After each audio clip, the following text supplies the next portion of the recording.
तो भाई 20 दिसंबर यानी कि कल यहाँ पर एक साथ काफी सारे बॉक्सिंग और एमएमए के इवेंट्स होने वाले हैं, जिसमें बड़े बड़े सेलिब्रिटीज जैसे Jake Paul, Andrew Tate, Anthony Joshua जैसा बॉक्सर भी फाइट कर रहा है। और तो और अपनी इंडियन एमएमए की तरफ से भी बहुत सारे फाइटर्स और एमएमए फाइटर्स फाइट कर रहे हैं। साथ ही साथ बॉक्सर्स जैसे नीरज गोयल, निशान देव की भी फाइट होने वाली है। तो इस वीडियो के अंदर मैं आप सबको एक एक करके सारे फाइट्स, कौन सी टाइमिंग्स पे, बेसिकली सारे इवेंट्स कल ही है, तो कौन सी टाइमिंग पे कौन सा इवेंट होने वाला है, अलग अलग इवेंट पे अलग अलग फाइटर्स फाइट कर रहे हैं, बहुत सारी कंफ्यूजन है आप सबके अंदर। तो सारी कंफ्यूजन मैं इस वीडियो के अंदर दूर कर दूंगा। साथ ही साथ यहाँ पर ओवैस याकूब, जिनकी एक बहुत हाई प्रोफाइल फाइट होने वाली थी, उनके अपोनेंट ने यहाँ पर 3 दिन पहले ही यहाँ पर पुल आउट कर लिया। तो उस बारे में भी आप सबको वीडियो में बताऊंगा कि ओवैस भाई की फाइट अब किस तरीके से फिक्स हुई है, नया अपोनेंट कौन है, सारी चीजें मैं आप सबको बताऊंगा। और तो और यहाँ पर डिस्कस करेंगे यूएफसी फाइटर इलिया टुपुरिया के बारे में। एक अच्छी खबर नहीं निकल के आ रही है, ऐसा कहा जा रहा है जो उसका ऑनगोइंग लीगल बैटल है उसकी वाइफ के अगेंस्ट, वो बहुत लंबा चल सकता है, जिसके कारण रूमर्स ये भी आ रही है कि यूएफसी उसको उसके टाइटल से स्ट्रिप भी कर सकती है। टाइटल खतरे में आ चुका है यहाँ पर इलिया टुपुरिया का। तो उस बारे में भी आप सबको इस वीडियो के अंदर सारी क्लैरिटी बताऊंगा, लेकिन उससे पहले आपसे वीडियो को लाइक कर देना, चैनल को सब्सक्राइब कर देना यूएफसी कॉम्बैट स्पोर्ट्स का सही कंटेंट हिंदी में एंजॉय करने के लिए। तो भाई सबसे पहले डिस्कस करते हैं यहाँ पे जो भी इवेंट्स यहाँ पर कल होने वाले हैं उसके बारे में, एक एक करके सारी डेट एंड टाइमिंग्स आप सबको बताता हूँ। अब एक बार को आप देख सकते हो यूएफसी के सारे इवेंट्स खत्म हो चुके हैं और 2025 में इतना ज्यादा एक्शन पैक्ड वीकेंड मैंने आज तक नहीं देखा। इतने सारे इवेंट एक ही दिन पे होने वाले, आप सब खुद अभी देखोगे तो आप सबको समझ में आएगा, बहुत सारी कंफ्यूजन है यहाँ पे। तो बेसिकली यहाँ पर भाइयों 20 दिसंबर को कुल मिला के 4 इवेंट्स होने वाले हैं। अब सबसे पहले भाइयों ऑब्वियसली यहाँ पे Jake Paul versus Anthony Joshua की एक बहुत बड़ी बॉक्सिंग फाइट होने वाली है।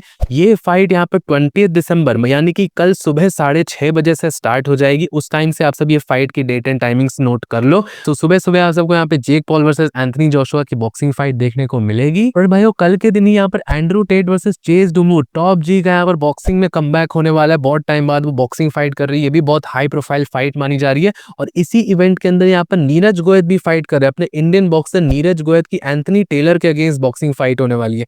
तो ये फाइट भी यहाँ पे 20 दिसंबर को ही होगी, बट ये फाइट यहाँ पे रात के 9 बजे से स्टार्ट होगी। उस टाइम के अकॉर्डिंग यहाँ पर आप सब नीरज गोयल की फाइट देख सकते हो। और भाई 20 दिसंबर रात के इसी टाइम के अराउंड 8-9 बजे के अराउंड इंडियन बॉक्सर निशान देव भी एक दूसरे इवेंट के अंदर फाइट कर रहे हैं। मैच रूम बॉक्सिंग एक इवेंट होस्ट कर रही है अफ्रीका के अंदर, फर्स्ट टाइम घाना अफ्रीका में एक इवेंट होने वाला है। और अली बुकवा के अगेंस्ट निशान देव की यहाँ पर एक बॉक्सिंग फाइट होने वाली है, और वो भी बॉक्सिंग फाइट यहाँ पे 20 दिसंबर रात के 8-9 बजे के अराउंड से होने वाली है। तो आप सब समझ सकते हो एक साथ कितने सारे इवेंट्स एक ही दिन के अंदर स्केड्यूल किए हुए हैं। और यहाँ पे क्लैश भी हो रहा है, निशान देव और नीरज गोयल की फाइट आपस में कहीं ना कहीं क्लैश भी हो रही है। तो उस अकॉर्डिंग आप सब देख सकते हो, मैंने टाइमिंग्स आप सबको बता दिए। अब ये तो रही भाई यहाँ पे बॉक्सिंग की फाइट। अब साथ ही साथ यहाँ पर एक एमएमए इवेंट भी होने वाला है, जिसके अंदर Indian MMA fighter Mohammad Ehtesham Ansari, Rehan MMA की भी फाइट होने वाली है। और जिन्होंने मेरा चैनल फॉलो करा है उनको पता होगा कि रेहान भाई से मैं दागिस्तान में मिला था, उन्होंने दागिस्तान में मेरी बहुत ज्यादा हेल्प करी थी, मुझे मकाशकला सिटी विजिट कराया था।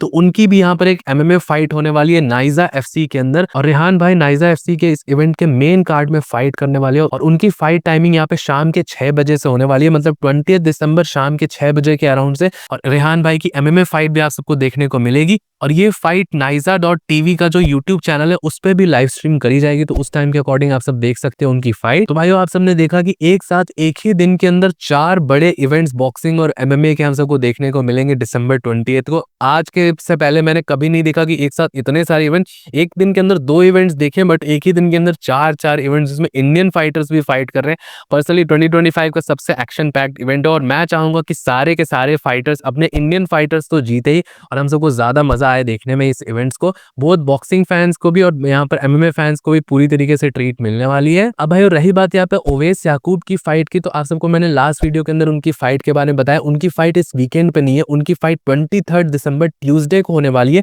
और वो ब्रेव कॉम्बैट फेडरेशन के अंदर फाइट करने वाले। अब देख लो डिफरेंट फेडरेशन हो रही है, यहाँ पर नाइजा एफसी के अंदर रेहान भाई की फाइट है, बट ओवैस याकूब की फाइट यहाँ पे ब्रेव एफसी के अंदर होने वाली है। और उनकी फाइट की डेट एंड टाइमिंग से 23 दिसंबर रात के 8 बजे से वो इवेंट स्टार्ट हो जाएगा। तो आई होप भाई आप सबको सारे इवेंट्स की डेट एंड टाइमिंग यहाँ पे क्लियर हो चुकी होगी। अब बात करते हैं यहाँ पर ओवैस याकूब की फाइट से जो एक अपडेट निकल के आ रही है कि ओवैस याकूब के अपोनेंट ने यहाँ पर फाइट से सिर्फ 3 दिन पहले यहाँ पे पुल आउट कर लिया है और ओवैस याकूब को मेहमद खान ताजुद्दीन के अगेंस्ट एक शॉर्ट नोटिस फाइट सिर्फ 3 दिन के नोटिस पे लेनी पड़ गई है। अब भाई अपने आप में ये एक बहुत ज्यादा अनफॉर्चुनेट चीज है कि सिर्फ 3 दिन पहले आपके अपोनेंट ने पुल आउट कर लिया है। आपने एक लंबा ट्रेनिंग कैंप करा है, ओवैस भाई ने डेफिनेटली बहुत ज्यादा एफर्ट्स और डिसिप्लिन के साथ इस ट्रेनिंग कैंप को कंप्लीट किया होगा। एक अपोनेंट के अगेंस्ट आप प्रिपेयर करते हो और सिर्फ 3 दिन पहले जब यहाँ पे फाइट से पुल आउट कर लेते हो तो एज अ फाइटर ये बहुत ज्यादा फ्रस्ट्रेटिंग होता है। आई कैन जस्ट इमेजिन कितना फ्रस्ट्रेशन उनको हुआ होगा जब उनको ये पता चला होगा कि उनके अपोनेंट ने पुल आउट कर लिया।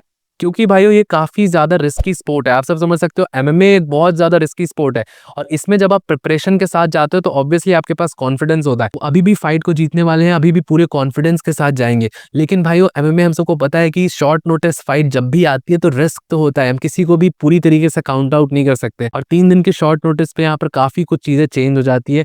हमने देखा है कि शॉर्ट नोटिस फाइट में फाइटर्स को प्रॉब्लम्स भी होती है, तो ये चीज कहीं ना कहीं यहाँ पर रिस्क को बढ़ाती है इस फाइट के अंदर। साथ ही साथ ओवैस याकूब को भी यहाँ पर डिसएडवांटेज पे कहीं ना कहीं डाला जाता है इसके कारण और ओवैस भाई को भी कहीं ना कहीं यहाँ पर डिसएडवांटेज जरूर हुआ है इस पुल आउट के कारण। अब भाई कहीं ना कहीं ऐसा इंडियन एमएमए फैन भी फ्रस्ट्रेटिंग है क्योंकि कभी भी इंडियन फाइटर की फाइट हो और वो पूरी तरीके से फेयर तरीके से सीधी तरीके से निपट जाए ऐसा हो ही नहीं सकता है। कुछ ना कुछ चीजें यहाँ पर डेफिनेटली होती है। जैसे कि अगर आप सबको पता है इंडियन फाइटर अंशुल जुबली की जब डेब्यू था यूएफसी के अंदर तो उसके अपोनेंट ने वेट मिस कर दिया, तो कभी वेट कट में प्रॉब्लम आ जा रही है, कभी यहाँ पे फाइटर पुल आउट कर दे रहा है। इंडियन फाइटर्स का इस चीज के अगेंस्ट लक बहुत ज्यादा खराब है, एक फेयर फाइट पूरी तरीके से कभी नहीं मिल पाती है बड़े स्टेज पे यहाँ पे इंडियन फाइटर्स को। बाकी भाई यहाँ पर ओवैस याकूब को अभी भी पूरी तरीके से सपोर्ट रहेगा और मुझे अभी भी पता है कि ओवैस भाई बहुत अच्छी परफॉर्मेंस लेके आने वाले हैं मेहमद खान के अगेंस्ट भी। बाकी आप सबका क्या ओपिनियन है इस बारे में आप सब मुझे नीचे कॉमेंट सेक्शन में जरूर बताइएगा। अब बात करते हैं यहाँ पर यूएफसी फाइटर इलिया टोपुरिया के बारे में। हम सबको पता है, मैंने लास्ट टू लास्ट वीडियो के अंदर आप सबको बताया था कि इलिया टोपुरिया ने यहाँ पर एक स्टेटमेंट दिया था कि वो अपनी वाइफ के अगेंस्ट एक लीगल बैटल में इन्वॉल्व है। बेसिकली ये दोनों डाइवोर्स ले रहे हैं और इलिया टोपुरिया की वाइफ ने एक डोमेस्टिक वायलेंस का केस भी कर दिया है इलिया टोपुरिया के ऊपर और उसके कारण जो यहाँ पर उसका जो कमबैक टाइमिंग है, ये लीगल बैटल ये बहुत लंबा चल सकता है। तो जी हाँ, जो इलिया टोपुरिया के फैंस हैं उनके लिए एक बहुत बुरी न्यूज यहाँ पर निकल के आ रही है। शायद यूएफसी यहाँ पर इलिया टोपुरिया को उनके टाइटल से स्ट्रिप भी कर सकता है क्योंकि यहाँ पे जो उसकी वाइफ है इलिया टोपुरिया की, उसने डोमेस्टिक वायलेंस का भी केस लगा दिया है डाइवोर्स के साथ साथ। अब ये जो केसेस होते हैं ये काफी लंबे टाइम तक खिंच सकते हैं। इलिया टोपुरिया ने खुद भी बोला है कि वो यूएफसी फाइट्स पे इस टाइम पर फोकस नहीं कर सकते, उनको अपनी पर्सनल लाइफ सॉर्ट करनी है पहले। और यूएफसी पे जिस लेवल पे इलिया टोपुरिया भाइयों, इन फाइट्स में आपको अपने 100% फोकस के साथ जाना है, आप इधर उधर ध्यान नहीं रख सकते हो, जो कि कहीं ना कहीं करेक्ट भी अपनी चीज में इलिया टोपुरिया यहाँ ने इसलिए यहाँ पर अपना टाइटल 2026 के फर्स्ट इवेंट में डिफेंड नहीं करा। अब यूएफसी ने उनको फिलहाल के लिए 1-2 महीने का लीजर दिया है, एक इंटरिम टाइटल फाइट इंट्रोड्यूस करी है, बट रूमर्स ऐसे निकल के आ रही है कि यूएफसी शायद यहाँ पर इलिया टोपुरिया को स्ट्रिप भी कर सकती है क्योंकि जो ये डोमेस्टिक वायलेंस वाला केस है, साथ ही साथ आप देख सकते हो इलिया टोपुरिया ने ऐसा बोला है कि उसको एक्सटॉर्शन किया जा रहा है, उसकी वाइफ ने ये केस इसलिए लगाया क्योंकि उसको पैसे चाहिए। ये सारी चीजें बहुत बड़ा मेस क्रिएट कर रही हैं, स्पेन के अंदर भी बहुत बातें हो रही हैं इस बारे में और इन सारी चीजों को अगर आप सब एक थर्ड पर्सपेक्टिव से देखोगे तो लग नहीं रहा दूर दूर तक कि इलिया टोपुरिया जल्द वापस आने वाला है। और आप सबको भी पता है ये कोर्ट वगैरह के जो केसेस होते हैं, आप सबको भी पता है कि जो कोर्ट वगैरह के केसेस होते हैं ये लंबा चल सकता है। इस टाइम पर ऐसा कह रहा है 6 महीने तो एटलीस्ट लगने वाले हैं इलिया टोपुरिया को वापस आने में।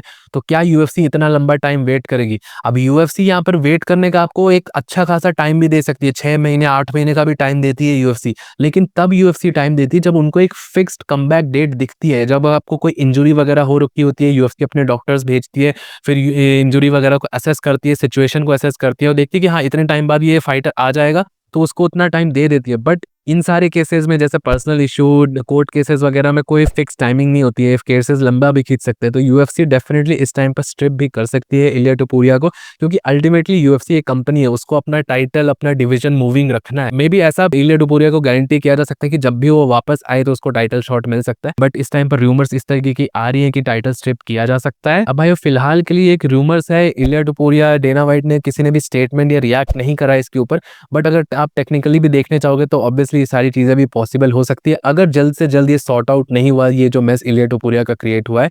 और ऊपर से भाई हम सबको पता है कि एज ए इले टुपुरिया फैन कितना ज़्यादा डिसहार्टनिंग है। एक जनरेशनल फाइटर जो कि सबसे अच्छी फाइटिंग कर सकता है अपनी लाइफ में, कितनी सारी चीज़ें अचीव कर सकता था यूएफसी के अंदर, इतने सारे मैचअप्स, अरमान सारूकियन, इस्लाम माचेव वाले, ये सारे धरे के धरे रह जाएंगे अगर ये मैच क्लियर नहीं हुआ जल्द से जल्द। तो मैं पर्सनली तो चाहूंगा कि जल्द से जल्द ये जो केस है ये सॉर्ट आउट हो जाए और इलिया टुपुरिया का एक बड़ा यूएफसी कमबैक हम सबको मार्च अप्रैल मई के अराउंड ही देखने को मिले। बाकी भाइयों आप सबका क्या सोचना है इस बारे में मुझे नीचे कमेंट सेक्शन में जरूर बताइएगा। टिल देन वीडियो पसंद आया होगा तो प्लीज वीडियो को लाइक, चैनल को सब्सक्राइब कर दीजिएगा। मिलता हूं आप सबको नेक्स्ट वीडियो में अगले अपडेट के साथ। Bye bye.